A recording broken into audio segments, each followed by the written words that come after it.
Bismillahirrahmanirrahim. Assalamualaikum warahmatullahi wabarakatuh. Alhamdulillah berjumpa dengan saya Tuntun Arya Iskanta. Di sini saya akan memberikan kultum akuntansi atau kuliah 7 menit akuntansi. Ya, di sini yang akan saya sampaikan adalah bab tentang arus kas, ya, tentang arus kas.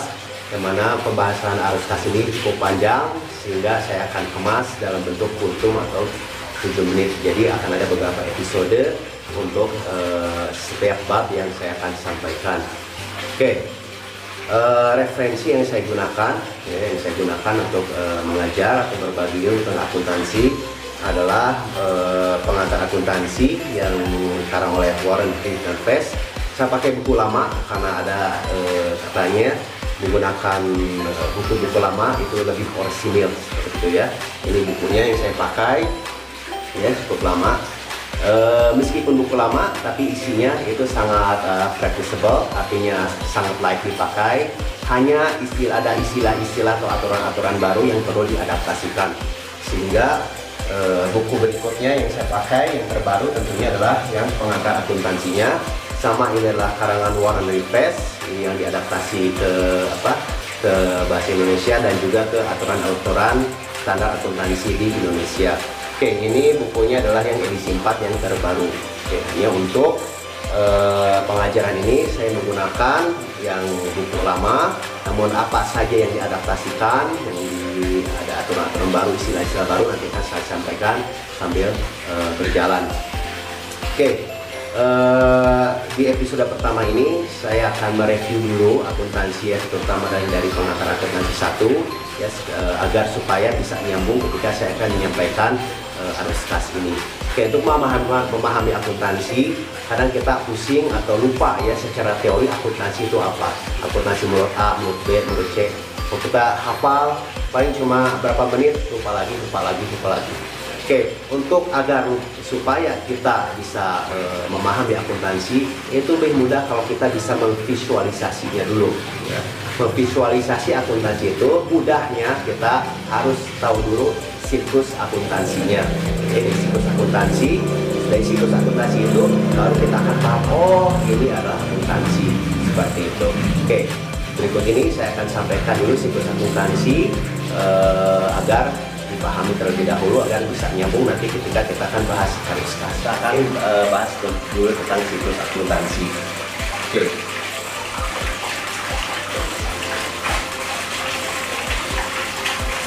Oke, pertama ini harus ada dulu yang namanya transaksi. Harus ada transaksi, gimana kita bisa bikin akuntansi kalau tidak ada transaksinya. Oke, tapi transaksi ini ada syaratnya, ada syaratnya. Apa syarat dari transaksi ini? Itu harus ada yang namanya bukti transaksinya. Bukti transaksi yang macam-macam ya. Bisa itu berupa bond, bisa itu berupa faktur, bisa itu berupa kwitansi dan lain-lain. Oke, jadi transaksi ini bisa kita nyatakan sah apabila ada bukti transaksinya. Ya, saya kasih ilustrasi. Kalau misalnya ada petugas yang akan belanja suatu keperluan kantor atau keperluan organisasi, dia akan mengajukan dulu uang kepada kasir. Oke, ketika si petugas tersebut melakukan pembelanjaan, ya, itu harus tidak boleh lupa bukti transaksinya. Ya, jadi ketika menerima bukti transaksi jangan langsung dibuang, simpan. Karena bukti transaksi tersebut akan menjadi dasar kita mencatat atau menjurnal nantinya. Ya, kalau tidak ada bukti transaksi, maka transaksi itu menjadi tidak sah. Ya, menjadi tidak sah dan tidak bisa direkod pada akhirnya. Jadi sekali lagi, siklus pertama adalah transaksi, yang mana transaksi ini harus ada bukti transaksi. Terserah bukti transaksi apa saja karena macam-macam. Jadi ada bukti transaksinya. Oke. Kemudian dari bukti transaksi ini saya singkat saja konsep minimalisnya. Baru kita ke jurnal. Oke, ada proses jurnal. Nanti ketika si petugas akuntansi menerima bukti kwitansinya dari petugas yang sebelumnya, dia akan menjurnal. Oke, jurnal itu apa? Sudah dipelajari tentunya di PA1 ya. Yang gampangnya debit kredit itu kan ya. Oke, menjurnal sesuai apa yang tertulis dalam bukti transaksi ini. Contoh, misal kalau petugas itu membeli katakanlah makanan, maka yang harus di-jurnal adalah beban makanan pada kas. Artinya keterangannya harus sesuai dengan bukti transaksi, begitupun nominalnya. Ya. Kalau tidak ada bukti transaksi, maka kita nggak bisa ngejurnal karena tidak ada dasar. Ya. Dan karena tidak ada dasar, maka transaksi tersebut menjadi tidak sah. Oke. Kemudian saat kita jurnal, singkatnya ini ke buku besar. Buku besar, atau juga bisa kita sebut juga ada buku pembantu. Buku pembantu ya, mengklasifikasikan, mengelompokkan akun-akun berdasarkan jurnal tersebut. Oke, tentunya sudah dipelajari di PA1 dan PA2. Oke, kemudian di buku besar ini ada sebut sebagai neraca lajur ya. Lajur. Nah, neraca lajur tentunya sudah pelajari juga di PA1 PA2. Kemudian baru di sini terakhir kita masuk kepada laporan keuangan. Oke. Laporan keuangan ini adalah produknya dari akuntansi ya, produk dari akuntansi.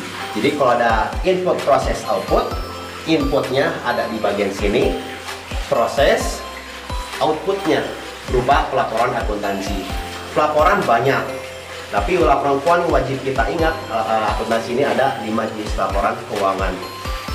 Oke, apa saja laporan keuangan akuntansi ya?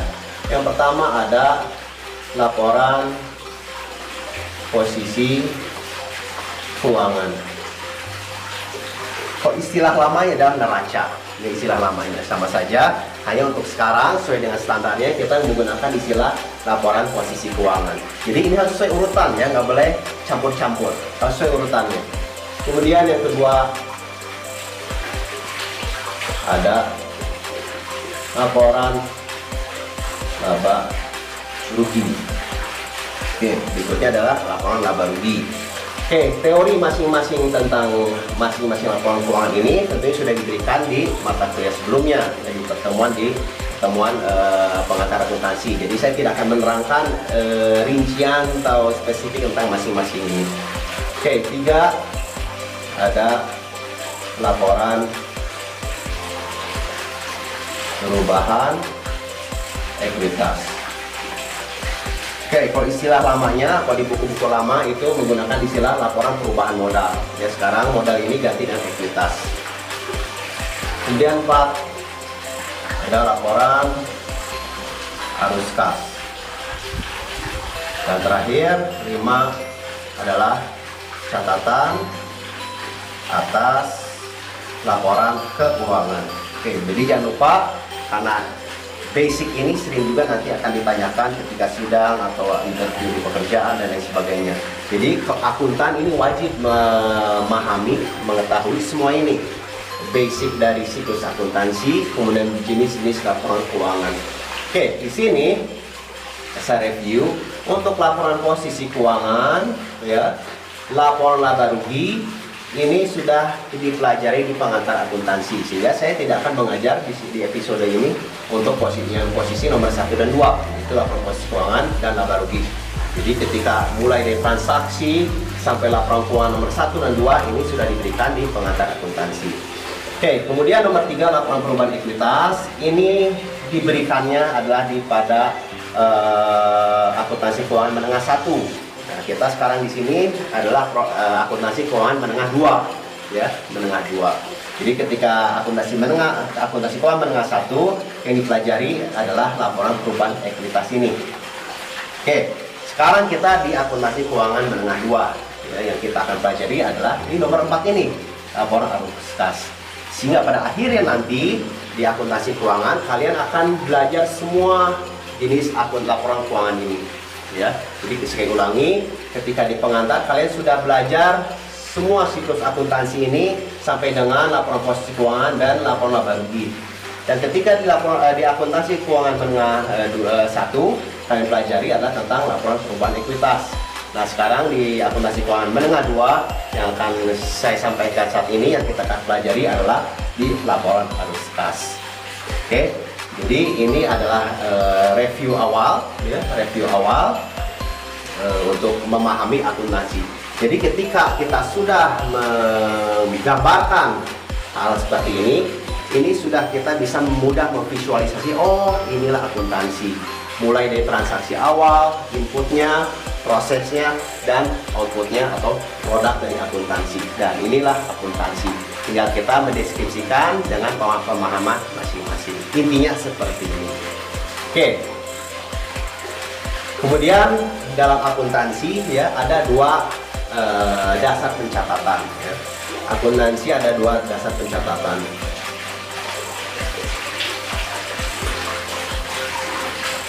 Oke, ini seharusnya sudah diberikan juga di pengantar akuntansi. Oke, pertama adalah dasar khas atau kita sering sebut sebagai cash basis. Oke, yang kedua adalah dasar akrual atau akrual basis. Oke, apa bedanya dasar pencatatan khas dengan akrual? Oke, mudahnya seperti ini, mudah memahaminya. Bila transaksi yang terjadi itu sifatnya tunai, ya, tunai itu artinya tidak ada hutang, tidak ada piutang, tunai, baik itu penjualan atau pembelian, maka itu sudah masuk pada dasar pencatatan khas. Ya. Oke. Akrual apabila suatu atau di dalam suatu organisasi itu ada transaksi berkaitan dengan hutang piutang, kredit seperti itu ya, maka itu akan menggunakan dasar pencatatan akrual. Jadi sebelum kita membuat akuntansi, kita tentukan dulu dasar pencatatannya apa, karena dasar pencatatan ini pengaruhnya kepada keseluruhan laporan keuangan. Ya, ini tidak bisa campur. Jadi harus pilih mau cash basis, accrual basis. Begitupun nanti di arus kas, ya, di fokus di arus kasnya. Arus kas. Oke. Arus kas ini, ya, ada dua metode, ya. Ada metode langsung, ada metode kebalikannya, tidak langsung. Oke, sekarang apa hubungannya kedua metode ini sama dasar pencatatan tadi? Oke, kalau metode langsung dia ini menggunakan dasar kas, sedangkan yang metode tidak langsung dia menggunakan dasar akrual. Oke, nanti kita akan pelajari masing-masing metode dalam arus kas, baik itu metode langsung maupun tidak langsung. Jadi apa bedanya? Nanti arus kas nanti menggunakan metode langsung yang mana dasar pencatatan kas, apa bedanya dengan arus kas metode langsung yang menggunakan dasar akrual. Oke, itu akan saya terangkan pada episode kultum akuntansi berikutnya. Oke, untuk awal ya, untuk pertemuan awal saya hanya menerangkan atau mereview dasar akuntansi sebelumnya. Dari mulai pemahaman siklus akuntansi, jenis laporan keuangan, sama awal banget di arus kasnya. Oke, seterusnya kita akan lanjut pada episode berikutnya. Untuk episode pertama ini mudah-mudahan bermanfaat. Ini dasar-dasarnya sekali ya, sebagai pembekalan untuk kita mulai di akuntansi keuangan menengah 2. Oke, semoga bermanfaat. Sampai berjumpa lagi. Assalamualaikum warahmatullahi wabarakatuh.